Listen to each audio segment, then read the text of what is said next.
অনাটনে, বিপদে মুসিবতে আর হক আর বাতিলের সংঘর্ষ চলাকালীন ধৈর্য ধারণ করা, এটা হলো সবচাইতে একটা বড় কোয়ালিটি। কোরআনে কারিমে সবর শব্দটি সবচাইতে বেশি ব্যবহার করা হয়েছে।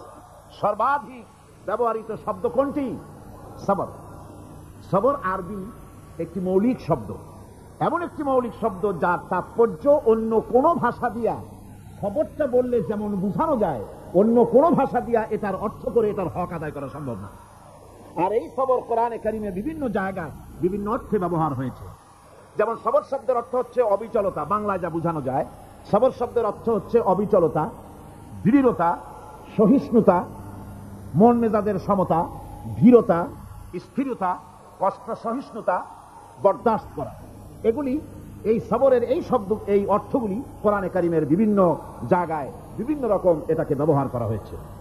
সবর একটি মৌলিক মানবীয় গুণ। এই গুণ যার মধ্যে আছে সে তার নৈতিকতার শীর্ষে পৌঁছে যেতে পারে। আর এই গুণটি যার মধ্যে অভাব, এই সবর যার ভিতরে নাই, সে মানুষের পর্যায়ে পড়ে না। যত অসুবিধা, যত কষ্ট, যত রকমের বিপদ মুসিবত, যত রকমের অসুবিধার সৃষ্টি হয়, তার মূলীভূত কারণ হচ্ছে ধৈর্যের অভাব, সবরের অভাব। দুনিয়ার সমস্ত নবী রাসূলগণ সবর অবলম্বন করেছেন। তারা ছিলেন সবরের মূর্ত প্রতীক। সবর কাকে বলে দুনিয়াবাসীকে তারা তা দেখিয়ে দিয়েছে। নিজ নিজ কওমের কাছ থেকে যখন কওমের কাছে নবীরা দাওয়াত দিয়েছেন, ইসলামের দ্বীনের দাওয়াত দিয়েছেন, তখনই সমাজপতিরা, রাষ্ট্রশক্তি তাদের উপরে, নবীদের উপরে ভেঙে পড়েছে, অত্যাচার করেছে। আল্লাহর পয়গম্বরেরা এই সমস্ত অত্যাচারের মোকাবেলায় চরম ধৈর্যের পরিচয় দিয়েছে। কোরআনে কারিমে উল্লেখ করা হয়েছে অত্যাচারের মোকাবেলায় আম্বিয়া কেরাম যা বলেছেন সেটা হলো এই: وما لنا ألا نتوكل على الله وقد هدانا سبلنا। আল্লাহ পাক বলেন, পয়গম্বরেরা বলেছেন আমরা আল্লাহর উপরে ভরসা করব না, তো কার উপরে ভরসা করব? তিনিই তো আমাদেরকে সঠিক পথ দেখিয়েছেন, সঠিক রাস্তা আমাদের দেখিয়েছেন, সুতরাং তার উপরেই তো আমরা ভরসা করব। وَلَنَصْبِرَنَّ عَلَى مَا آذَيْتُمُونَا وَعَلَى اللَّهِ فَلْيَتَوَكَّلِ الْمُتَوَكِّلُونَ। তোমরা আমাদের যে সব কষ্ট দাও, পীড়ন দাও, সেজন্য আমরা ধৈর্য অবলম্বন করব। তোমরা আমাদেরকে কষ্ট দিচ্ছ, আমরা ধৈর্য অবলম্বন করব আর ভরসা করব কেবলমাত্রই তার উপরে যে আল্লাহ রাব্বুল আলামিন আমাদেরকে নবী করে পাঠিয়েছেন। সেই ভরসা করতে হলে সেই আল্লাহর উপরেই তো ভরসা করা উচিত। আমরা সেই আল্লাহর উপরে ভরসা করে আছি। তোমাদের যত খুশি আমাদের বিরুদ্ধে ষড়যন্ত্র করো, আমাদেরকে অত্যাচার করো। কোরআনে কারিমে হযরত হুদ আলাইহিস সালামের ঘটনা আল্লাহ রাব্বুল আলামিন এভাবে এনেছেন, তামাম এলাকার মানুষ তার বিরুদ্ধে ক্ষিপ্ত হয়ে গিয়েছে। সমাজের লোক, রাষ্ট্রশক্তি হযরত হুদ আলাইহিস সালামের উপর অত্যাচারের পাহাড় ভেঙে দিয়েছে। হযরত হুদ আলাইহিস সালাম একা মানুষ, সমাজের রাষ্ট্রশক্তির এই দুর্বিসন্ধি দেওয়ার ষড়যন্ত্রের চ্যালেঞ্জ তিনি গ্রহণ করলেন। আর তিনি বললেন, তিনি যেটা বললেন আল্লাহ পাক কোরআনে তা কোট করে দিলেন।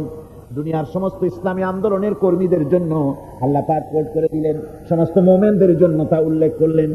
হুদ আলাইহিস সালাম তিনি জাতিকে বললেন, ফাকিদুনি জামিআন সুম্মা লা তুনদিরুন।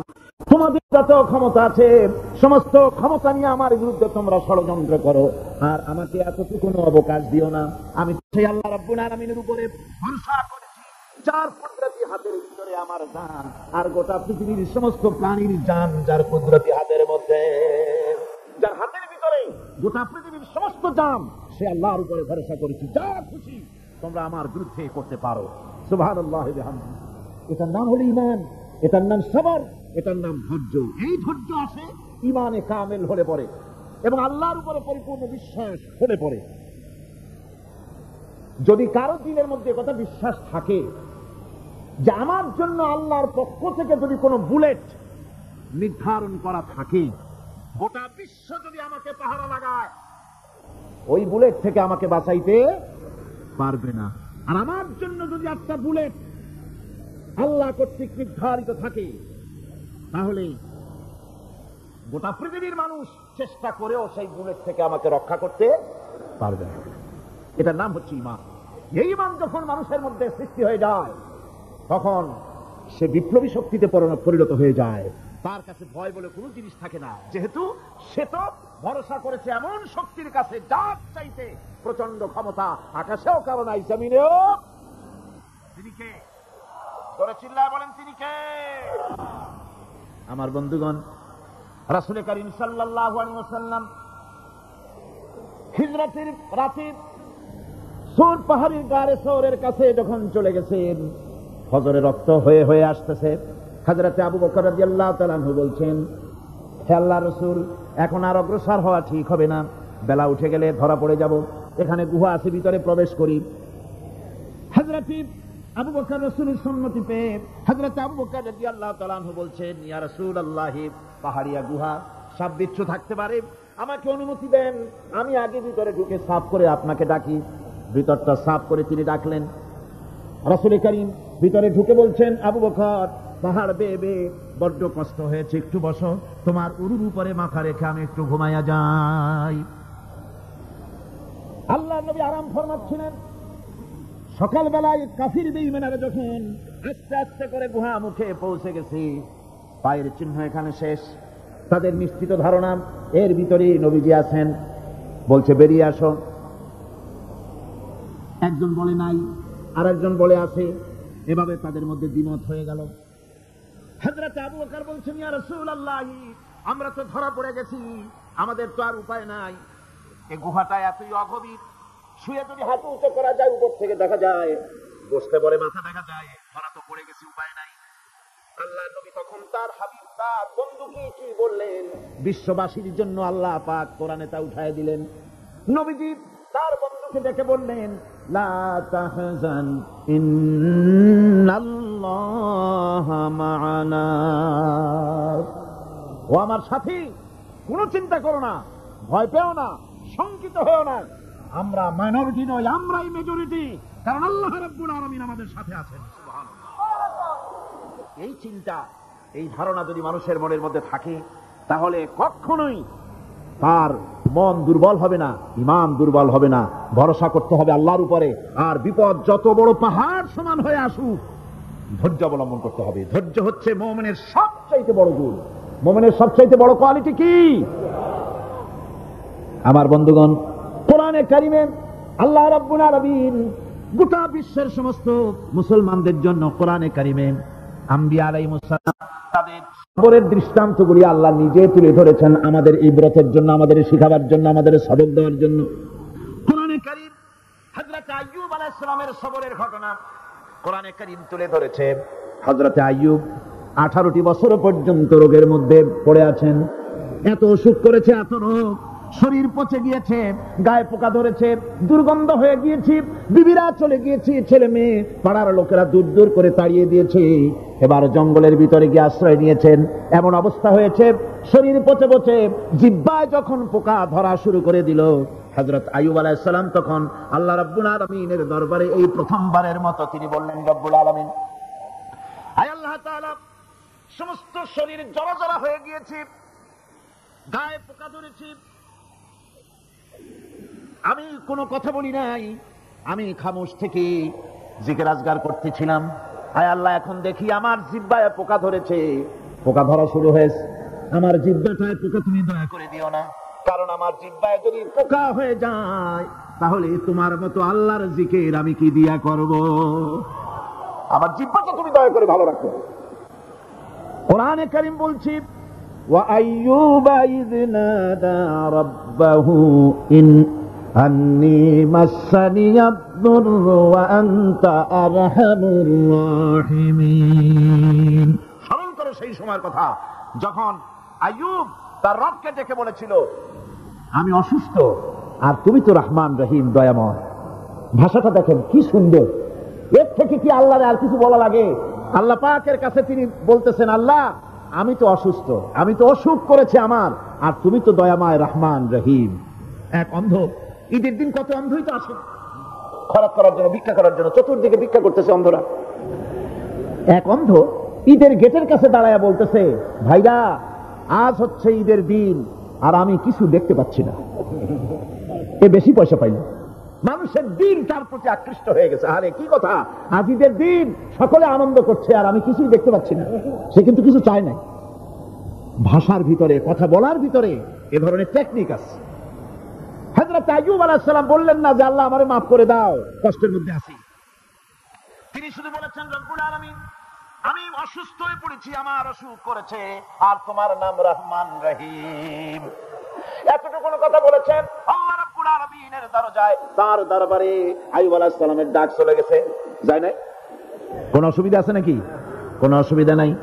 পানির তলা দিয়া যদি কেউ ডাক দেয়, পাহাড়ের ভিতরে বসে যদি কেউ ডাক দেয়, আল্লাহ রাব্বুল আলামিন তা শুনতে পান।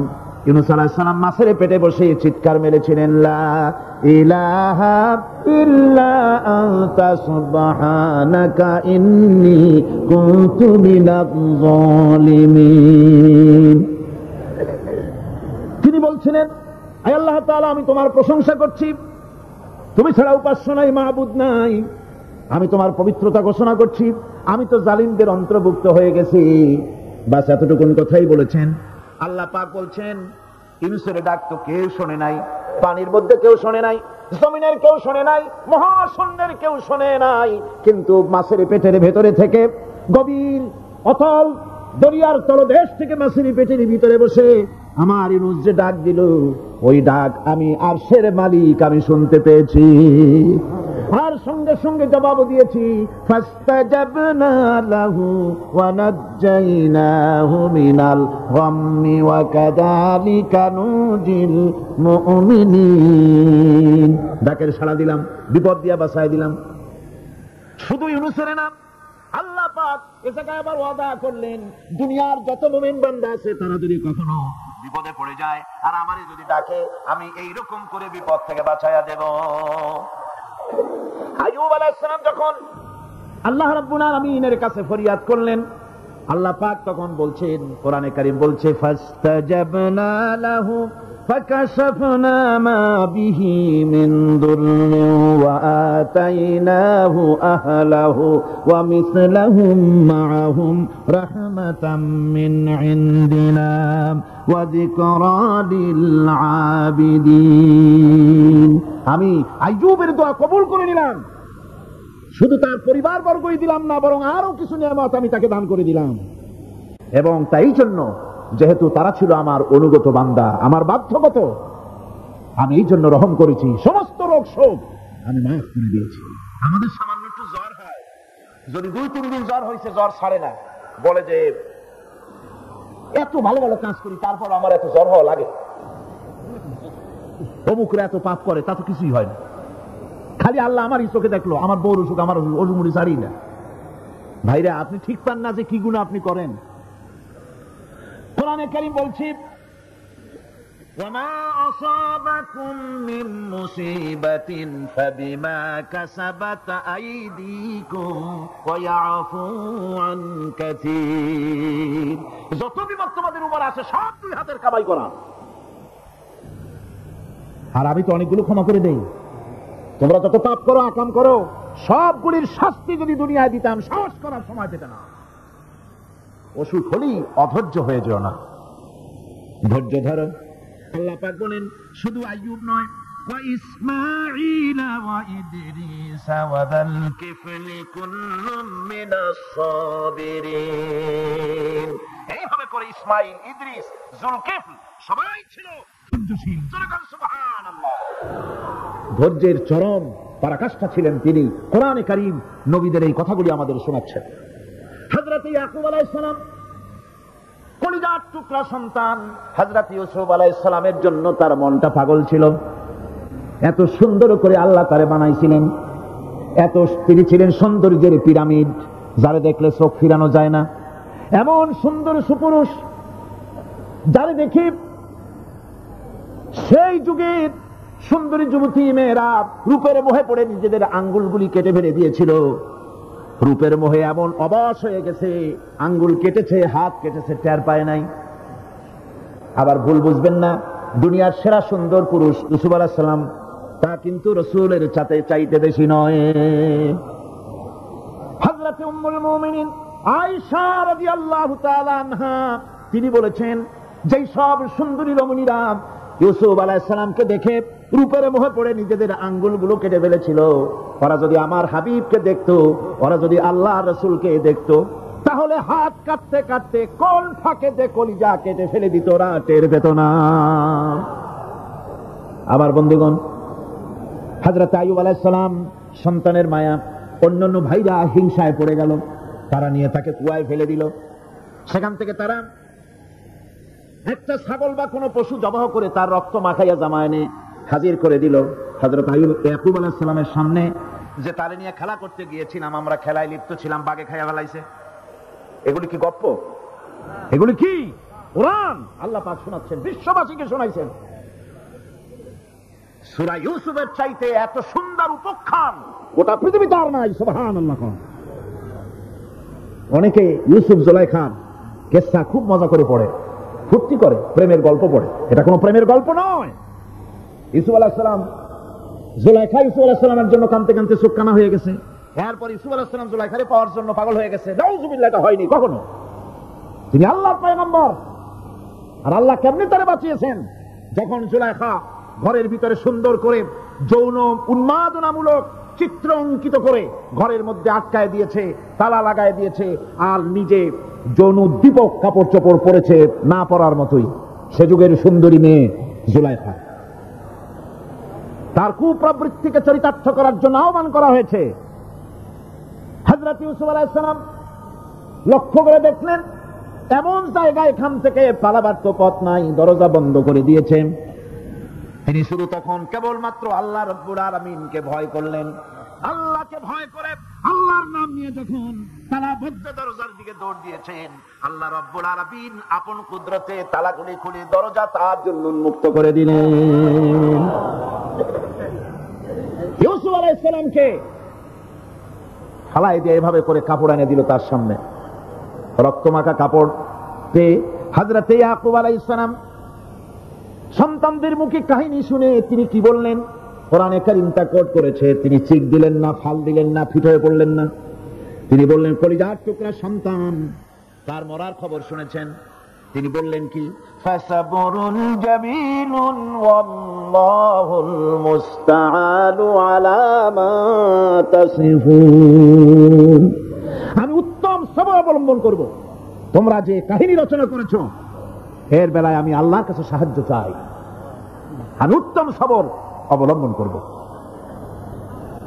আমার ভাইয়েরা, 11 ভাই মনে করেছিল ইউসুফ আলাইহিস সালামকে মরণ কুয়ায় ফেলাই দিছি। তারা তো ঠিক পায় নাই এটা মরণ কুয়া না, এটা হচ্ছে একটা সুড়ঙ্গ, যাকে ইংরেজিতে বলে টানেল। এটা এমন একটা সুড়ঙ্গ, ওরা মনে করেছে মরণ কুয়া। কিন্তু আল্লাহ রাব্বুল আলামিন এই কুয়াতে এমন বানালেন, ওরা একদিকে ফেলাই দিল মরণ কুয়ায়, এই কুয়ার আর এক মুখ দিয়া আল্লাহ রাব্বুল আলামিন ইউসুফ আলাইহিস সালামকে নিয়ে মিশরের সিংহাসনে বসায়া দিলেন। এটা মরণ কুয়া নয়, এটা রাজ সিংহাসনে বসার সুড়ঙ্গ পথ। ইউসুফ আলাইহিস সালাম আজ প্রেসিডেন্ট। সুবহানাল্লাহ, প্রেসিডেন্ট হয়ে বসে আছেন। ওদিকে কেনানে অভাব লেগে গেছে, সেখানকার মানুষেরা সাহায্য নিতে এসেছে। ওই 11 ভাইও আসছে। হযরত ইউসুফ আলাইহিস সালাম দেখেই চিনে ফেলেছে। ওরা কিন্তু তখনও ঠিক পায় নাই। হযরত ইউসুফ আলাইহিস সালাম চিনে ফেলেছেন। এখন কি করা উচিত? সবগুলোকে ঠ্যাং উপরের দিকে উঠাইয়া তারপরে সমানে ধোলাই দেওয়াই তো স্বাভাবিক ছিল, আমাদের মতো মানুষ হইলে, ঠিক কিনা? পিটাও, ঠিক তো বলবেনি, অভ্যাস তো এটাই। হযরত ইউসুফ আলাইহিস সালাম তাদের সামনে পরিচয় দিলেন। তারা যখন বুঝতে পারল, লজ্জায় তাদের মাথা হেট হয়ে গেল। হযরত তার এক তো লজ্জা, আর 2 নম্বরের ভয়, জান নিয়া কেনানে কেউ ফিরে যাইতে পারবো না। এখন অবস্থা হয়েছে যে জীবনই যায় নাকি এখানে। হযরত ইউসুফ আলাইহিস সালাম ভাইদের এই করুণ অবস্থা বুঝতে পারলেন। বুঝে চরম ধৈর্য ধরে তিনি কি বললেন? তিনি বললেন, লা তাসরিবা আলাইকুমুল ইয়াউম। ও ভাইরা, তোমাদের বিরুদ্ধে আমার কোনো ক্ষোভ নাই, দুঃখ নাই, বিদ্বেষ নাই, হিংসা নাই, আল্লাহর রাস্তায় মাফ করে দিলাম। সুবহানাল্লাহ। এর নাম পয়গম্বর। এর নাম কি? পয়গম্বর। কিসের লেনিন, কিসের মার্কস? জওয়ানেরা, ভুল পথে মানুষ চলেছিল, আলহামদুলিল্লাহ আল্লাহ এগুলারে ডাস্টবিনে ফেলাই দিছে। কারণ আলহামদুলিল্লাহ, আলহামদুলিল্লাহ। পয়গম্বর কারে বলে পয়গম্বর কি চরিত্র! রাসূল করিম সাল্লাল্লাহু আলাইহি ওয়াসাল্লাম তাকে একজন সাহাবী বলছিলেন, হুজুর বলছেন এই কামটা করলা না কেন? সাহাবী বললেন, হুজুর আপনি যদি চোখের ইশারায় বলতেন মুখ দিয়ে না কইয়া, তাও তো আমি কামটা করে ফেলতাম, আমি তো বুঝি নাই। হুজুর বললেন, চোখের ঠারে ঠারে কাজ করা নবুয়তের শান নয়। আল ওয়াদুহু ওয়াস সারাহা, নবীরা যা করেন তা ডাইরেক্ট, কোনো বক্রতা নাই, স্পষ্ট কথা। আমার ভাইরা, হযরত ইউসুফ আলাইহিস সালাম বিনিয়ামিনকে কাছে নিয়ে পরিচয় দিলেন তার ভাইদের সামনে। কোরআনে কারীম বলছে, ক্বালা আনা ইউসুফ ওয়া হাযা আখি قد من الله علينا إنه من يتقي ويصبر فإن الله لا يضيع أجر المحسنين। আমি ইউসুফ আর এই হচ্ছে আমার ভাই। আল্লাহ আমাদের উপর ইহসান করেছেন। প্রকৃতপক্ষে যারা আল্লাহকে ভয় করে এবং সবর ইখতিয়ার করে, আল্লাহ এভাবে তাদেরকে তাদের আমলকে নিষ্ফল হতে দেন না। আমার এই জামাটা নিয়ে যায়। হযরত ইয়াকুব আলাইহিস সালাম কলিজার টুকরা সন্তান ইউসুফ আলাইহিস সালামের বিরহ যন্ত্রণায় ছেলেকে কতদিন দেখে না, কাঁদতে কাঁদতে চোখ দুটো অন্ধ হয়ে গেছে। মিশর থেকে কেনানের দিকে জামা রওনা হয়েছে। কোথায় মিশর, কোথায় কেনান? জামা যখন রওনা হয়ে গেছে, হযরত ইয়াকুব বলতেছেন, আমি যেন আমার ইউসুফের গন্ধ নাকে পেতেছি। জামা চলে এলো, চোখের উপরে রাখলেন, আল্লাহ রাব্বুল আলামিন তাকে চক্ষুষ্মান বানাইয়া দিলেন। ভাইরা মা, পয়গম্বরেরা সবর করে গোটা দুনিয়ার মানুষের সামনে দৃষ্টান্ত সেট করেছেন সবর কারে কয়। আমার ভাইরা, হযরত ইব্রাহিম আলাইহিস সালামের কথা আল্লাহ পাক কোরআনে কারীমে বলছেন সবর কারে কয়। দেখো, শেখো সবর কারে কয়। আল্লাহ পাক বললেন, ইব্রাহিম তোমার বিবি আর তোমার নবজাতক এই সন্তানকে রেখে আসো মক্কা নগরীতে। তিনি চলে গেলেন। সেখানে ঘর নাই, বাড়ি নাই, কিচ্ছু নাই, চতুর্দিকে ধুধু বালু আর মরুভূমি। হযরতে হাজরা বলছেন, ইব্রাহিম সামান্য পানি আর খাবার দিয়া আমার সন্তান শুদ্ধ এখানে রেখে যেতেছো, আমি কি অপরাধ করেছি? কোনো জবাব নাই। দুইবার তিনবার বলার পরে হাজরা বলছেন, ইব্রাহিম গো, তবে কি আমার আল্লাহর হুকুম মতো আমারে রেখে যাচ্ছ নাকি? হযরত ইব্রাহিম আকাশের দিকে আঙ্গুল উঁচু করলেন। কথা বলবেন, বাক শক্তি বেরোচ্ছে না। 80 বছর বয়সের সময় একটা বাচ্চা আল্লাহ তারে দিচ্ছেন। আর এমন বাচ্চা, পয়গম্বরের ছেলে, কি সুন্দর চেহারা, মরুভূমির উপরে ফালাই দিয়ে রওনা হয়ে যাচ্ছেন। মুখ দিয়ে কথা সরছে না, আকাশের দিকে দেখালেন। হযরত হাজরা বুঝতে পারলেন। হযরত হাজরা বলেন, ইব্রাহিম কোনো চিন্তা নাই, নিশ্চিন্ত মনে বাড়ি ফিরে যাও। আমি আমার আল্লাহর উপরে এতটা ভরসা করি, আল্লাহর হুকুমে যদি আমার এখানে রেখে যেয়ে থাকো, আল্লাহ পাক আমাকে আর আমার কলিজার টুকরা ইসমাইলকে পানিতে আর খাবারে মারবেন না, অবশ্যই তিনি ব্যবস্থা করবেন। ব্যবস্থা হয়ে গেল। হযরত ইসমাইল বড় হয়ে গেলেন। আল্লাহ পাক অর্ডার করলেন, জবাই করো ছেলেকে। হযরত ইব্রাহিম আলাইহিস সালাম যখন জবাহের প্রস্তাব করলেন, হযরত ইসমাইল তা আপত্তি করতেন। বাবাজি, আমার মায়ের আর আমাকে বাচ্চা অবস্থায় ফেলে গেলেন, খাবার দেন নাই, পরার দেন নাই, বছরের পর বছর আমাদের এখানে কাটলো, দেখতেও আসেন নাই, আজ আসছেন জবাহ দিতে। এটা কেমন কথা? কি ধরনের বাপ আপনি? এরকম বলছে নাকি? এরকম বলছে। হযরত ইব্রাহিম আলাইহিস সালাম প্রস্তাবটা কিভাবে পারলেন? আল্লাহ পাক কোরআনে কারীমের দৃষ্টান্ত রেখে দিয়েছেন। আল্লাহ পাক বলছেন, হযরত ইব্রাহিম ছেলেকে বললেন, ইয়া বুনাইয়া, হে আমার কলিজার টুকরা, লাডলা, হে আমার কলিজার টুকরা সন্তান, ইন্নী আরা ফিল মানাম আন্নী আযবাহুক, আমি স্বপ্নে দেখছি আমি যেন তোমাকে জবাহ করতেছি। ফানজুর মাযা তারা, তোমার রায় কি বলো? আমি তো স্বপ্নে দেখছি যে আমি তোমার জবাহ করতেছি, এখন তোমার রায় কি, তোমার মত কি? হযরত ইসমাঈল আলাইহিস সালাম শুনিয়া দিলেন দৌড়, নাকি না? হযরত ইসমাঈল আলাইহিস সালাম ধৈর্যের প্রতীক। তিনি কি কথা বললেন? তার মুখের কথা কোরআন শরীফে আল্লাহ পাক উঠায় দিলেন। হযরত ইসমাঈল বললেন, ইয়া আবাতি ফাআল মা তু'মারু সাতাজিদুনি ইনশাআল্লাহু মিনাস সাবিরিন। হে আমার পিতা, আপনি যে ব্যাপারে আদিষ্ট হয়েছেন আপনি তা পালন করুন, অবশ্যই আমাকে ধৈর্যধারীদের মধ্যে পাওয়া যাবেন। সুবহানাল্লাহ।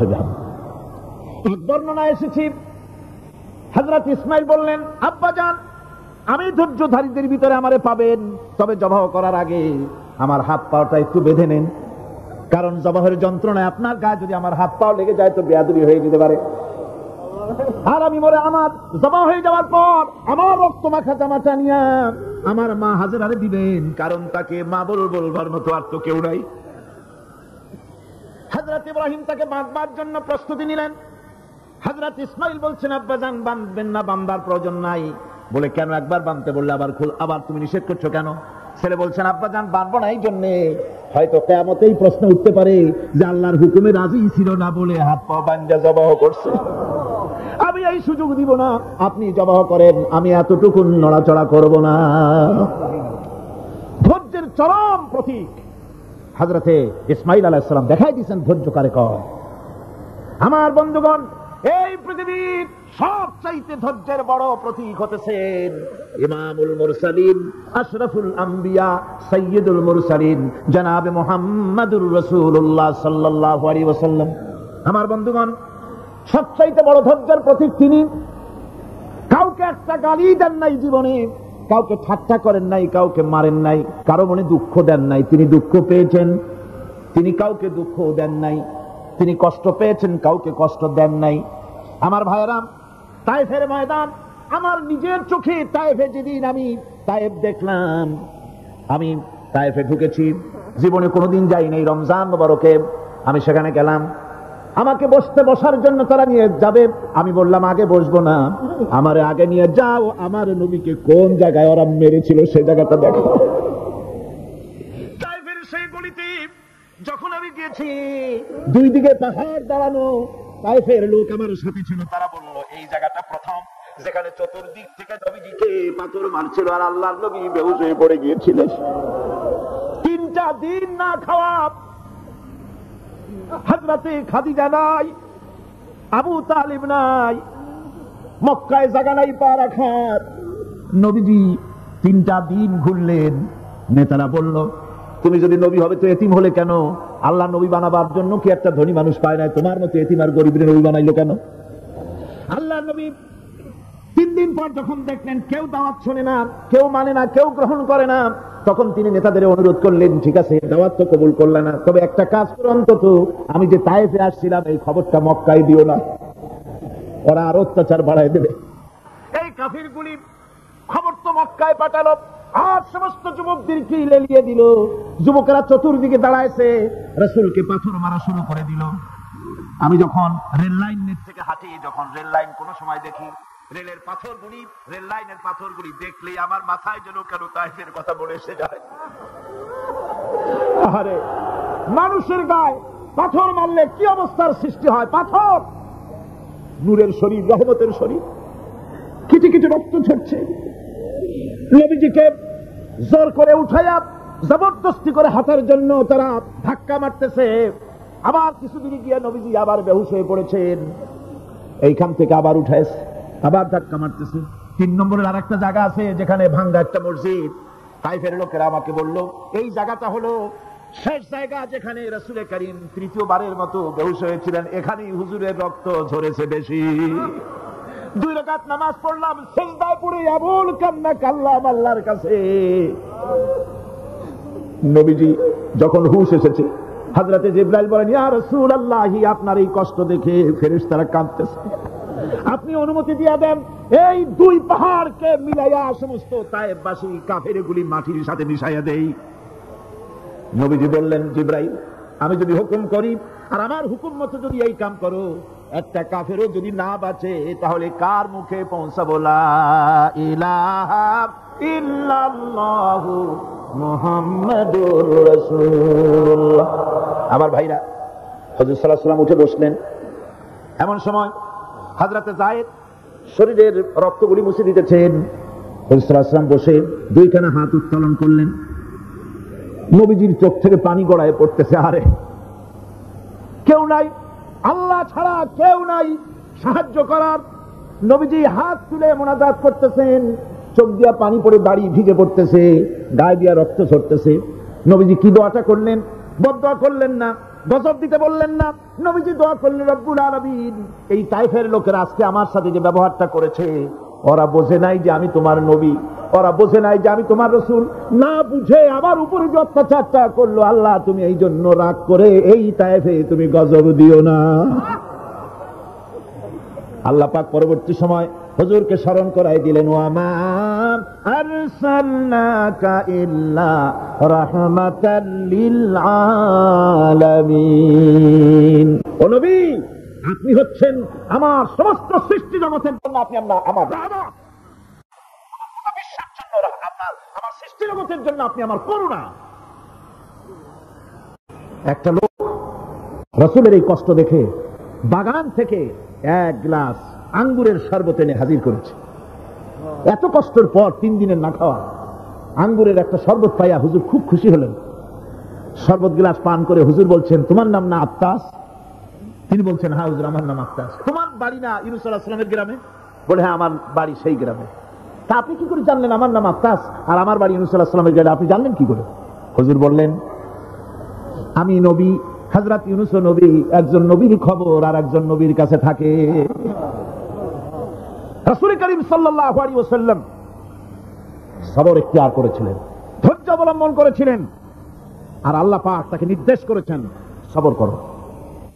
ওয়াত্তাবি' মা ইউহা ইলাইকা ওয়াসবির হাত্তা ইয়াহকুমাল্লাহ। তুমি কেবল সেই জিনিসের অনুসরণ করো যা আমি তোমার প্রতি অবতীর্ণ করেছি। আমি আপনার উপরে যেটা অবতীর্ণ করেছি ওটার অনুসরণ করুন, আর সবর ইখতিয়ার করুন যতক্ষণ না আল্লাহর পক্ষ থেকে চূড়ান্ত ফয়সালা না আসে। ধৈর্য ধরুন, ধৈর্য ধরুন। আমার ভাইরা, কাফেরদের নির্যাতনের মোকাবেলায় আল্লাহ পাক তার হাবিবকে সান্ত্বনা দিয়েছেন। যখন কাফেররা নির্যাতন করতেছে, হারে হযরতে বেলাল নির্যাতিত, হযরতে সুমাইয়া নির্যাতিতা, হযরতে খাব্বাব, হযরতে খুবাইব, হযরতে আম্মার রিদওয়ানুল্লাহি তাআলা আলাইহিম আজমাইন, এত মার হতেছে। হযরতে ওমর হযরতে খাব্বাব রাদিয়াল্লাহু তাআলা আনহুকে খোলা গায়ে দেখে বলছিলেন, খাব্বাব রে, তোমার পিঠে এত গর্ত কেন? এত গর্তওয়ালা পিঠ তো আমি মানুষের দেখি নাই, এত চিকুন কোমরওয়ালা মানুষও তো দেখি নাই। তিনি বলেছেন, ওমর তুমি কি ভুলে গেছো? ইসলাম কবুল করার অপরাধী কাফির বেঈমানেরা আগুন জ্বালায়া আংটা আগুনের উপরে আমাকে চিৎ করে শোয়াছে, আমি যেন নড়াচড়া করতে না পারি সেজন্য আমার বুকের উপরে পাথর চাপা দিয়ে রেখেছিল। গায়ের চর্বি আর রক্ত গলে গলে পড়ে আগুন নিভেছে, আর আগুন গোশত পুড়ে যে পিঠের মধ্যে প্রবেশ করেছিল আজও পর্যন্ত পিঠের সেই গর্ত সেরে যায় নাই। এভাবে অত্যাচার হচ্ছিল সাহাবীদের উপরে। আল্লাহ রাব্বুল আলামিন তার হাবিবকে সান্ত্বনা দিলেন, ওয়াসবির ওয়া মা সাবরুকা ইল্লা বিল্লাহি ওয়া লা তাহজান আলাইহিম ওয়া লা তাকু ফি যায়কিম মিম্মা ইয়ামকুরুন। হে রাসূল, সবরের সাথে কাজ করতে থাকুন। আপনার এই সবরের তৌফিক তো আল্লাহই দিয়েছেন, আর ওদের সমস্ত ষড়যন্ত্র, ওদের অপকৌশলে আপনি দুঃখিত হবেন না, চিন্তা করবেন না, ভারাক্রান্ত হবেন না, আপনি নিশ্চিত থাকুন। ওয়াসবির লিহুকমি রাব্বিকা ফাইন্নাকা বিআয়ুনিনা। হে নবী, আপনার রবের চূড়ান্ত ফয়সালা আসা পর্যন্ত ধৈর্য ধারণ করুন। আপনি তো আমার চোখের সামনে। সুবহানাল্লাহ, সুবহানাল্লাহ গো, আপনি আমার চোখের সামনে। কে আপনাকে কি করবে আমি দেখবো না? সুবহানাল্লাহ। মন্ত্রী যদি, এই সলিমুদ্দিন মার্কা মন্ত্রী যত আছে, এই মন্ত্রীরা যদি কয় বেটা তোর ভয় কিসে, আমি তোকে দেখছি না, সাহসটা কেমন বাড়ে, কেমন বাড়ে সাহস। আর এ কোনো মন্ত্রী ছাতা মাথা না, কোন প্রেসিডেন্ট রাজা বাদশা না, আকাশ আর জমিনের মালিক আমার আল্লাহ রাব্বুল আলামিন বলছেন, হাবিব কোন চিন্তা নাই, আপনি আমার চোখের সামনে। ওরা চায় আপনাকে দুনিয়া থেকে মিটাই দিতে, আর আমি চাই ওরাফানা লাকা যিকরাক, আপনার প্রশংসা তো হবে গোটা বিশ্ব জুড়ে, সর্বত্র ছড়িয়ে যাবে আপনার নাম। সুবহানাল্লাহ। আল্লাহ পাক অন্যত্র বলেছেন, ওয়ালাকাদ কুযযিবাত রুসুলুম মিন ক্বাবলিকা ফাসাবারু আলা মা কুযযিবু ওয়া উযু হাত্তা আতাহুম নাসরুনা। হে মুহাম্মদ সাল্লাল্লাহু আলাইহি ওয়াসাল্লাম, আপনার পূর্বে অসংখ্য নবী রাসূল এই পৃথিবীতে আসছে এবং জুলুম আর নির্যাতনের শিকার তারা হয়েছেন। অবশেষে তাদের প্রতি আল্লাহর সাহায্য এসেছে। সুতরাং আপনাকেও ধৈর্য ধারণ করতে হবে। ধৈর্য ছাড়া কোনো পথ নাই। ধৈর্য আপনাকে ধারণ করতেই হবে। আর এই ধৈর্য ধারণ করলে পরে আল্লাহর চূড়ান্ত ফয়সালা আসবে, তখন আল্লাহ পাক মেহেরবানি করবেন। আমার ভাইরা, এই ধৈর্য পৃথিবীর সমস্ত পয়গম্বরেরা ধৈর্য অবলম্বন করেছেন, কখনো অধৈর্য হন নাই। দিন কায়েমের সংগ্রামে নবী রাসূলগণ দারুণ ভাবে সবর ইখতিয়ার করেছেন। বৃদ্ধবাদীদের সকল রকমের নির্যাতন, অপকৌশল, ষড়যন্ত্র, এই সব কিছু মোকাবেলা করেছেন ধৈর্যের নীতি অবলম্বন করি। কখনো ধৈর্যচ্যুতি তাদের মধ্যে ঘটেনি, বরং আল্লাহ রাব্বুল আলামিন তাদের প্রতি সন্তুষ্ট হয়েছেন। যারা এই ধৈর্য ধরেছে তাদের উপরে সন্তুষ্ট হয়ে আল্লাহ রাব্বুল আলামিন বলেছেন, ওয়া কাআইয়্যিম মিন নাবিয়্যিন কাতালা মাআহু রিব্বিয়ুন কাসীর। এর আগে অনেক নবী এসেছিলেন যাদের সাথে বহু আল্লাহওয়ালা লোক লড়াই করেছেন। ফামা ওয়াহানু লিমা আসাবাহুম ফি সাবিলিল্লাহি ওয়া মা যাআফু ওয়া মাস্তাকানু। আল্লাহর পথে তাদের উপর যত বিপদ এসেছিল তারা হতাশ হয়ে পড়েন না, দুর্বলতা দেখাননি, বাতিলের সামনে মাথাও নত করেন না। ওয়াল্লাহু ইউহিব্বুস সাবিরিন। আল্লাহ পাক ধৈর্যশীল যারা, তাদেরকে আল্লাহ পাক ভালোবাসেন। আমার ভাইরা, ধৈর্যের পরিচয় রাসূল করিম সাল্লাল্লাহু আলাইহি ওয়াসাল্লাম উহুদের ময়দানে যখন আক্রান্ত হয়ে গেলেন, চতুর্দিকে কাফেররা ঘিরে ধরেছে, বাঁচার কোনো পথ নাই। সাহাবায়ে কেরাম রাসূলকে পাহারা দিলেন। যারা রাসূলকে পাহারা দিতে দাঁড়াইছেন, জীবন দিয়া পাহারা দিতে দাঁড়ায় গেছে। রাসূলের দিকে মুখ দিয়া, পিঠটা বাইরের দিকে দিয়ে রাসূলকে পাহারা দেওয়া শুরু করেছেন। হুজুরকে পাহারা দিতে যারা দাঁড়িয়েছিলেন, কাফের কর্তৃক নিক্ষিপ্ত কি তীরগুলি এসে যখন বিঁধতেছিল, শুধু একজন সাহাবী হযরত তালহার পিঠের ভিতরে রাসূলকে হেফাজতের জন্য 80টা তীর একজনের পিঠের মধ্যে গিয়ে ঢুকেছে। এক অসতর্ক মুহূর্তে নবীজির ডান্ডা মোবারক শহীদ হয়ে গেল, শিরস্ত্রাণ ভেঙে গেল, লোহার কড়া প্রবিষ্ট হয়ে গেল কপালের ভিতরে। হুজুর মাথা ঘুরে পড়ে গেলেন। হযরত আবু উবাইদা রাদিয়াল্লাহু তাআলা আনহু হুজুরের মস্তক মোবারককে করে নিয়ে তারপরে বহু কষ্ট করে মাথা থেকে লোহার কড়া বের করলেন। এবার ওই কড়ার ছিদ্র দিয়ে রক্ত আসতেছে, মুখ দিয়ে রক্ত পড়তেছে, দাড়ি ভিজে যাচ্ছে। বুখারী শরীফে এসেছে, আল্লাহর নবী দুইখানা হাত নিজের চেহারার উপরে মলে আনে টাটকা রক্ত চোখের সামনে দেখে বলছেন, আহারে, এই কওমের ফালাত কি করে হবে, এই কওমের মুক্তি কি করে হবে, এই কওমের নাজাত কি করে হবে, যে কওম তার নবীর চেহারা রক্ত দিয়ে আল্লাহ বানাইয়া দিল। নবীজি বললেন, আল্লাহুম্মা গফিরলি কওমি ফাইন্নাহুম লা ইয়ালামুন। আয় আল্লাহ পাক, আমারই কওম বুঝতে পারে না, ওদেরকে মাফ করে দাও। খবর ছড়িয়ে গেল নবীজি শহীদ হয়ে গিয়েছেন। খবর ছড়িয়ে গেল চতুর্দিকে, মদিনায় খবর ছড়িয়ে গেল। মানুষ পাগলের মতো দৌড়ানো শুরু করে দিল।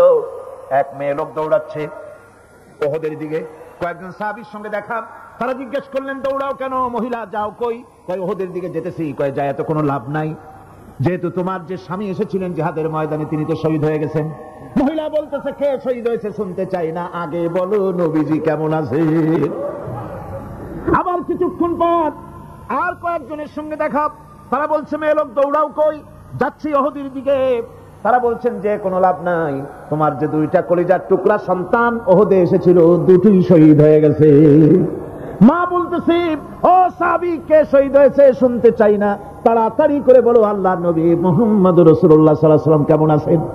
দৌড়াতে দৌড়াতে উহুদের মাঠে সাহাবায়ে কেরাম পরিবেষ্টিত আল্লাহর নবীর কাছে গিয়ে হুজুরের জীবিত চেহারা মোবারকের দিকে তাকায়া মেয়ে লোকটি কাঁদতেছে আর বলতেছে, ইয়া রাসূলুল্লাহ, আমার স্বামী মরা শোক, আমার কলিজার টুকরা দুইটা সন্তান মরা শোক, আমার কলিজা থেকে মুছে গেছে, আপনি বেঁচে আছেন, তামাম মুসলমানদের চাইতে বড় সান্ত্বনার রায়।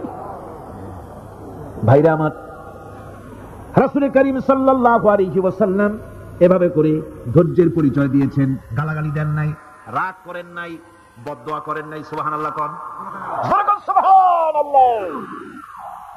ভাইরা আমার, এই সবর এমন মহান বৈশিষ্ট্য এর মধ্যে রয়েছে। জিহাদের ময়দানে যদি লোক কম হয় আর যদি তাদের মধ্যে সবর থাকে, বেশি সংখ্যক লোকের উপরে আল্লাহ পাক সবরকারীদেরকে বিজয়ী করে দিবেন। কোরআনে কারীমে রব্বুল আলামিন বলেন, কাম মিন ফিয়াতিন কালিলাতিন গালাবাত ফিআতান কাসীরাতাম বিইযনিল্লাহ ওয়াল্লাহু মা'আস সাবিরিন। এমন ঘটনার বহু নজির আছে যে কম সংখ্যক লোকেদের উপরে আল্লাহ পাক বেশি সংখ্যক লোকদের উপর আল্লাহ পাক কম সংখ্যক লোকদেরকে জয়ী করে দিয়েছেন। আল্লাহু মা'আস সাবিরিন, আর আল্লাহ আছে ধৈর্যশালীদের সাথে। আল্লাহ আছে কাদের সাথে? দেখেন না বদরের কামটা, বদরের ময়দান, 313 জন মুসলমান, অস্ত্রপাতি নাই, সামান্য সামান্য অস্ত্র, আর কাফেরেরা এসছে হাজারেরও বেশি। আমার বন্ধুগণ, ধৈর্যের কত বড় কাম দিল! ধৈর্য ধারণ করেছেন তারা, আল্লাহর উপরে ভরসা করেছেন। আল্লাহ রাব্বুল আলামিন অস্ত্রের কাজ কি দিয়া করায় দিলেন। একজন সাহাবী এসে বলছেন, হুজুর, জিহাদের ময়দান, ইসলামের প্রথম জিহাদ, আমার কাছে তো অস্ত্র নাই, মেহেরবানি করে একটা অস্ত্র আমারে দেন, আমি লাফায় পড়ি জিহাদের মধ্যে। হুজুর বলেন, অস্ত্র তো আমার কাছে নাই, দেবটা কি? সাহাবী বলছেন, হুজুর, অস্ত্র না থাকে যা পারেন তাই দেন, আপনার হাত দিয়ে যা দিবেন, আমি দাঁড়ায় থাকতে পারবো না, জিহাদে আমাকে শরীক হতেই হবে। নবীজি কাছে পেলেন একখানা শুকনা খেজুরের ডালখানা তুলে সাহাবীর হাতে তুলে দিলেন। সাহাবী বলেন, রাসূলের হাতের দেওয়া শুকনা খেজুরের ডালটা নিয়ে আমি যখন কাফেরদের ভিড়ের মধ্যে ঝাঁপায় পড়ে যখন শুকনা খেজুরের ডাল দিয়ে আঘাত দিলাম, তখন ধারালো তরবারি দিয়ে আঘাত করলে যে কাম হয়, শুকনা খেজুরের ডালের আঘাতে কাফের দ্বিখণ্ডিত হয়ে জমিনে পড়ে গেল। ভাইরা আমার, আল্লাহ রাব্বুল আলামিন সবর যারা করে, সংখ্যা যদি কম হয়, আল্লাহ পাক তাদেরকে বিজয়ী করে দেবেন, এই ওয়াদা আল্লাহ রাব্বুল আলামিন করেছেন। এই সবরের গুণ ছাড়া জান্নাতেও প্রবেশ করা যাবে না। সবর যদি না থাকে বেহেশতে যাওয়া যাবে না। ভালো করে মনে রাখেন, আল্লাহ পাক বলছেন, আম্মা হাসিবতুম আন তাদখুলুল জান্নাতা ওয়া লাম্মা ইয়া'লামিল্লাহুল্লাযীনা জাহাদু মিনকুম ওয়া ইয়া'লামাস সাবিরিন। তোমরা কি মনে করেছো এমনি বেহেশতে চলে যাবা? এটা কি মামু বাড়ির আবদার নাকি? এমনি বেহেশতে চলে যাবা? অথচ আল্লাহ রাব্বুল আলামিন এখনো দেখেন নেননি যে তোমাদের মধ্যে কারা জিহাদ করতে প্রস্তুত, কারা তোমাদের মধ্যে জিহাদ করে জান দেওয়ার জন্য প্রস্তুত, আর কারা ধৈর্যধারী, এটা তো আল্লাহ এখনো দেখে নেন নাই। সুতরাং হক এবং বাতিলের সংগ্রামে লিপ্ত হতে হবে। আল্লাহ দেখতে চান কারা জীবন দিতে চায়। সুতরাং ইসলামী আন্দোলনে যারা শরীক হবে, তাদের বিপদ এবং মুসিবত দিয়ে আল্লাহ রাব্বুল আলামিন তাদের সাহসিকতা এবং ধৈর্যের পরীক্ষা নিবেন। কোরআনে কারীম বলছে, وَلَنَبْلُوَنَّكُمْ حَتَّى نَعْلَمَ الْمُجَاهِدِينَ مِنكُمْ وَالصَّابِرِينَ وَنَبْلُوَ أَخْبَارَكُمْ। অবশ্যই আমি তোমাদেরকে পরীক্ষার সম্মুখীন করব, আর তোমাদের মধ্যে সত্যিকার মুজাহিদ, দৃঢ়তা অবলম্বনকারী কারা, আমি তা দেখব। এটা যেন আমি দেখে নিতে পারি, সেই জন্য আমি বিপদ এবং মুসিবতের মধ্যে তোমাদের ফেলবো।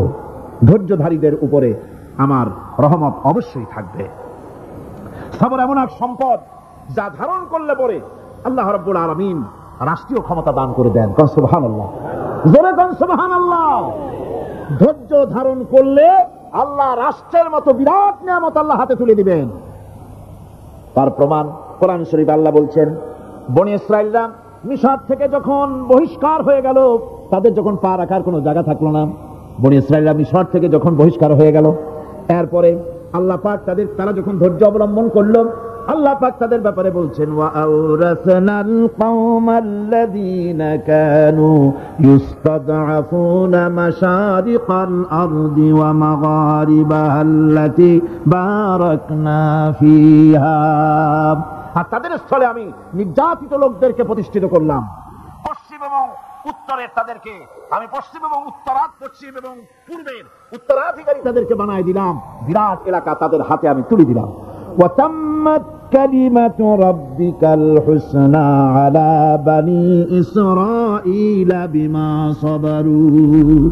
আর এভাবে করে আল্লাহ পাক তার কথাকে পূর্ণ করলেন বনী ইসরাঈলদের উপরে।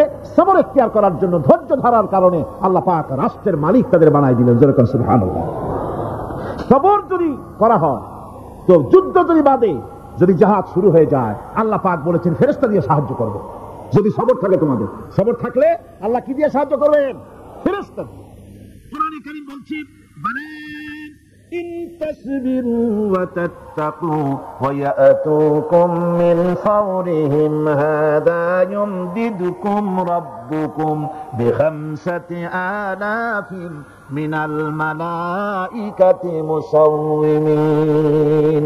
হ্যাঁ, তোমরা যদি ধৈর্য অবলম্বন করো আর আল্লাহকে ভয় করে চলো, তাহলে এক্ষুনি আল্লাহ রাব্বুল আলামিন তোমাদের জন্য কাতারে কাতারে শৃঙ্খলাবদ্ধ 10,000 ফেরেশতা দিয়ে তোমাদেরকে সাহায্য করবেন। সুবহানাল্লাহ। তোমাদেরকে ফেরেশতা দিয়ে সাহায্য করা হবে। তোমরা যদি সবর ইখতিয়ার করো, তাহলে সংখ্যা যদি কম হও, বেশি সংখ্যার উপরে জয়ী করে দেব। ইয়াকুম মিনকুম 20 সাবিরুনা ইয়াগলিবু 100। যদি তোমাদের ভিতরে ধৈর্যশীল 20 জন হয়, আমি 200 কাফেরের বিরুদ্ধে তোমাদেরকে জয়ী করে দেব। সুবহানাল্লাহ। তোমরা যদি হও ধৈর্যশীল 20 জন, 200 কাফেরের উপরে তোমরা জয়যুক্ত হয়ে যাবে। আর বিপদ আর মুসিবতে যারা ধৈর্য ধরে, তাদের জন্য আল্লাহর পক্ষ থেকে সুসংবাদ। সুসংবাদ কাদের জন্য? ধৈর্যধারীদের জন্য।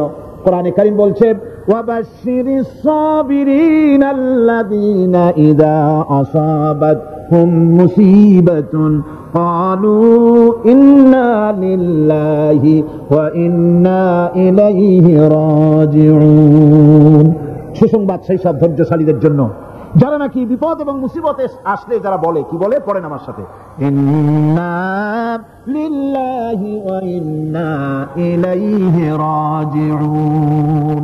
এটা শুধু আমাদের লোকেরা কেউ মরলে পড়ে, এটা শুধু মরার সময় নয়, বরং যে কোনো বিপদ আর মুসিবত এলে মুমিন বান্দা যারা, তারা কি পড়বে? ইন্না লিল্লাহি ওয়া ইন্না ইলাইহি রাজিউন।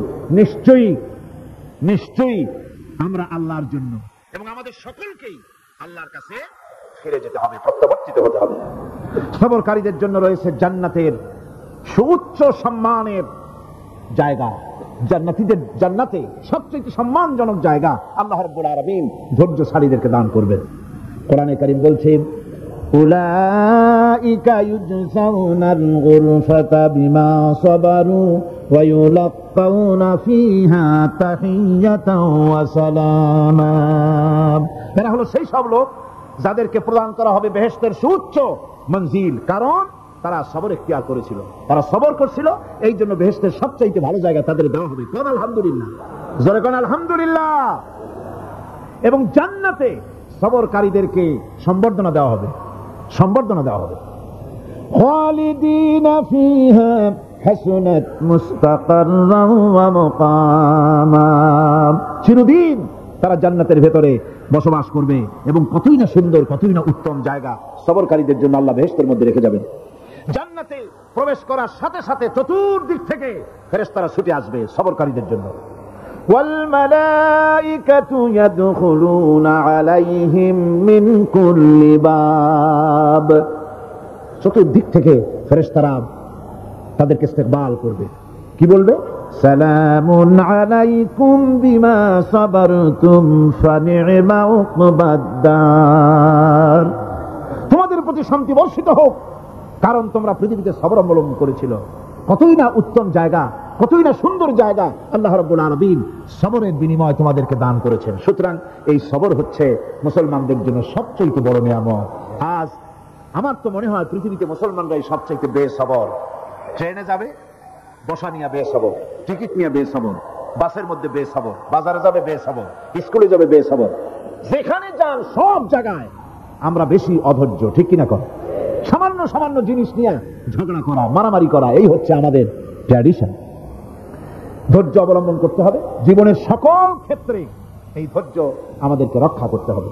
এই ধরনের ধৈর্য যদি আমরা অবলম্বন করতে পারি, তাহলে আল্লাহ পাক বলছেন উলাইকা আল্লাযীনা সাদাকু ওয়া উলাইকা হুমুল মুত্তাকুন। এরাই হলো ঈমানের দাবিতে সত্যবাদী। কোন আলহামদুলিল্লাহ। কারা কারা? না না, শুধু সবরকারী না, এই যে 10টা পয়েন্ট বলা হলো, কয়টা পয়েন্ট বলা হয়েছে? 10টি পয়েন্ট। সেই 10টি পয়েন্ট যারা পালন করবে, এরা হলো ঈমানের দাবিতে সত্যবাদী, আর এরাই হচ্ছে প্রকৃতপক্ষের মুত্তাকি। আমরা মুত্তাকি বুঝি দাঁতে ছাতা, দাড়ি টাড়ি আশ্রয় না, জাব্বা জুব্বা গায়ে দিয়ে কোনো জায়গায় পড়ে থাকে, এটা বড় মুত্তাকি, খুব পরহেজগার। সালার চট্টর যদি পড়ে তাহলে তো আরো বড় পরহেজগার।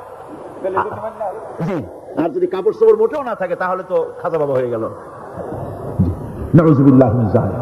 আর আল্লাহ বলছে মুত্তাকি কারে কয় শোনো, এরে কয় মুত্তাকি যাদের মধ্যে এই 10টা গুণ আছে। এই 10টি সত্য যদি সম্পাদন করতে পারি, যদি আমল করতে পারি, জীবন ধন্য হয়ে যাবে। সেই 10টি কথা আমি আবার আপনাদের স্মরণ পটে তুলে দিতে চাই, প্যাকেট করে পকেটে উঠাই দিতে চাই, যেন বাড়ি নিয়ে যেতে পারেন। 1 নম্বর হচ্ছে 10টি পয়েন্টের 1 নম্বর আল্লাহর প্রতি ঈমান। 1 নম্বরে আল্লাহর প্রতি ঈমান, 2 নম্বরে পরকালের প্রতি ঈমান, 3 নম্বরে ফেরেশতাদের উপর ঈমান, 4র্থ নম্বরে কিতাবের প্রতি ঈমান, 5ম নম্বরে নবীদের প্রতি ঈমান, 6ষ্ঠ নম্বরে সহায় সম্বলহীন, নিকটবর্তী আত্মীয়, ইয়তীম, মিসকিন, প্রবাসী, মুসাফির, সাহায্য প্রার্থী, এদেরকে মুক্ত করার জন্য এদেরকে সাহায্য প্রদান করা, 7 নম্বরে নামাজ প্রতিষ্ঠা করা, 8 নম্বরে যাকাত আদায় করা, 9 নম্বরে ওয়াদা পালন করা, 10 নম্বরে সবর এখতিয়ার করা। কয়টা হলো? এই 10টি কাজ যদি আমরা পালন করতে পারি, বিপদে মুসিবতে ধৈর্য ধারণ করতে পারি, যত মুসিবত আসুক, আসলে এগুলি কিছু না। মুসিবত আল্লাহ টেস্ট করবেন, মুসিবত দিয়া আল্লাহ টেস্ট করেন। দেখে যায় যে ওদের শক্তি খুব বেশি, চোখে আপনি দেখতে পারেন, কিন্তু আল্লাহ বলছেন ইন্না কায়দাশ শায়তানি কানা দাঈফা। বাতিলরা হলো শয়তান, বাতিলরা কি? আর ওদের চক্রান্ত আসলেই দুর্বল, এদের চক্রান্ত আসলে কি? দুর্বল। কাজেই এগুলিকে ভয় করা যাবে না। বিপদে মুসিবতে ধৈর্য ধারণ করে যদি অগ্রসর হওয়া যায়, তো আল্লাহ রাব্বুল আলামিন এই 10টি পয়েন্ট যদি আমল করা যায়, দুনিয়াও শান্তি পাবো, আখিরাতেও শান্তি পাবো। যত মুসিবত আসুক, বিপদ আসুক, ধৈর্যের সাথে মোকাবেলা করতে হবে। ধৈর্যের অর্থ কি? আমি আগেই বলেছি, ধৈর্যের অর্থ হচ্ছে অবিচলতা, দৃঢ়তা, বরদাস্ত করা, সহিষ্ণুতা, ধীরতা, স্থিরতা। ধৈর্যের অর্থ এটা নয় একজন একটা থাপ্পড় মারলো আর আপনি বলবেন যে বাবা ব্যথা পাইছে নাকি, তাহলে আরো একখান থাপ্পড় দিয়ে দাঁত আমার সবগুলো ভালাই দেয়। এর নাম ধৈর্য নয়। ধৈর্য হচ্ছে পরিস্থিতির মোকাবেলা করতে হবে সাহসিকতার সাথে, এর নাম হচ্ছে ধৈর্য। ওই যে আমি একটা দৃষ্টান্ত দিয়ে থাকি, এক সাপ একবার মুরিদ হয়েছিল এক পীর সাহেবের কাছে। পীর বলছিলেন যে না, আমি তো এইসব সাপ টাপ মুরিদ বানাই না। কয় না হুজুর, আমারে বানান। তারপরে মুরিদ বানায় কিছু অজিফাতারে শিখাই দিল আর বললো খবরদার কাউকে দংশন করবে না। ঠিক আছে, সে জায়গা জিজ্ঞাসা শুরু করে দিয়েছে। এর মধ্যে জমিনে রাখাল আসছে, ধান কাটছে, ধানগুলো নিবি কি করে, দড়ি পাচ্ছে না। কি করা যায়, বানবে কি দিয়া? সন্ধ্যার পরে অন্ধকারে দেখে যে দড়ি একটা পড়ে আছে। ও যে কি দড়ি তা তো ওরা বুঝে না। ওইটারে নিয়ে বানরে ফেসাইয়া লেজ দিয়ার মাথা দিয়ে এরকম করে বাসেটারে দিয়ে বাঁধছে। সাপ তখন বলতেছে, হায় হায় রে, কেবল যে মুরিদ হয়েছি, তা না হলে তুই ঠিক পাইছি যে আমি কি ধরনের দড়ি। এরপরে নিয়ে বাড়ি নিয়ে ভালাই গেছে, ওটারে খুলে সাপটার ঘাড় গেছে মস্কিয়া। বহুত কষ্ট করে হুজুরের বাড়ি গিয়ে হাজির, কয় যে হুজুর কি একখান জিকের শিখাইলেন, আমার তো ঘাটটার মুসকে শেষ। আশ্চর্য কথা, কত মানুষ মুরিদ হইলো, কত কিছু মুরিদ হইলো, কারো তো জিকির করলে ঘাড় মস্কে যাবে কেন? এটা কেমন কথা? কয় হুজুর ঘটনাই। আরে বেটা ঘটনা এইটা, তুই কি করছিলি? কয় যে আপনি যে নিষেধ করছেন দংশন করতে, আমি তো দংশন করতে পারিনি। আরে বেটা, দংশন করতে নিষেধ করছিলাম, ফোঁস করতে তো নিষেধ করি নাই। তোরে যখন দড়ি মনে করে হাত দিছিল, ফোঁস করে উঠতি, ওই রাখা লাভ দিয়া বর্ডার পার হইয়া দিল্লি চলে যেত। কাজী ধৈর্যের মানে শীত হয়ে পড়ে না। ধৈর্য মানে অবিচলতা, দৃঢ়তা নিয়ে শক্তি সঞ্চয় করে আল্লাহর উপরে ভরসা করে বাতিলের বিরুদ্ধে ঝাঁপিয়ে পড়তে হবে, বাতিল উৎখাত হতে বাধ্য হবে।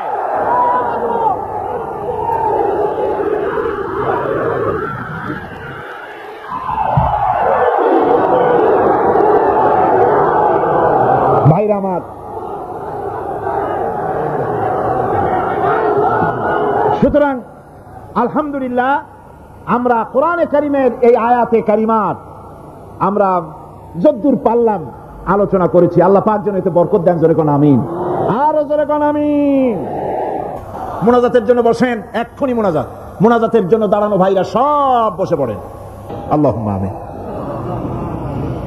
রব্বানা যালামনা أنفسنا وإن لم تغفر لنا وترحمنا لنكونن من الخاسرين ربنا لا تزغ قلوبنا بعد إذ هديتنا وهب لنا من لدنك رحمة إنك أنت الوهاب